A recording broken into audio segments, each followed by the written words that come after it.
Сәлем достар, менің арнама қош келдіңіздер. Бүгін үй жағдайында өте жылдам дайын болатын бургер дайындайтын боламыз. Алдыңғы видеоларда мен осындай бургерге арналған өте жұмсақ болып шығатын булочкалар дайындаған болатынмын.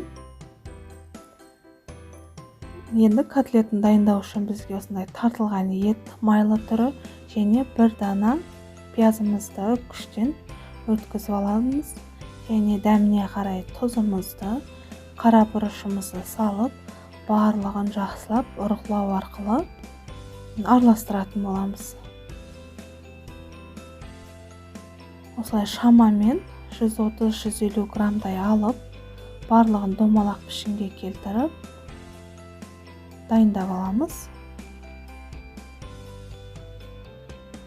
Осылай барлығын дайындап болған соң, қызып тұрған майымызға қуыратын боламыз. Бургерге бізге осындай соусына майонез, кетчуп, сыр, котлет, қызанақ, қияр және салат жапырағы қажет. Соусын осылай майонез бен кетчупты қалауыңызша горчица қоссаңыз да болады.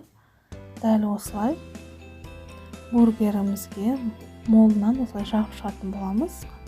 Булочкаларымызға ең алдымен осылай салат жапырағын, котлетімізді, қызанағымызды, қиярымызды және сырымызды барлығын кезекпе-кезек осылай орналастырып, беткі бөлігіне де жақсылап осылай соусымызды жағып шығатын боламыз.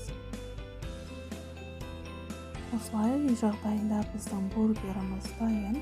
Барлықтарыңызға дәл осылай осы рецептпен дайындап көрулеріңізге кеңес беремін. Достар, видео ұнаса лайк басып, өз пікіріңізді қалдыруды ұмытпаңыздар. Сіз де дайындап көріңіз, ас болсын.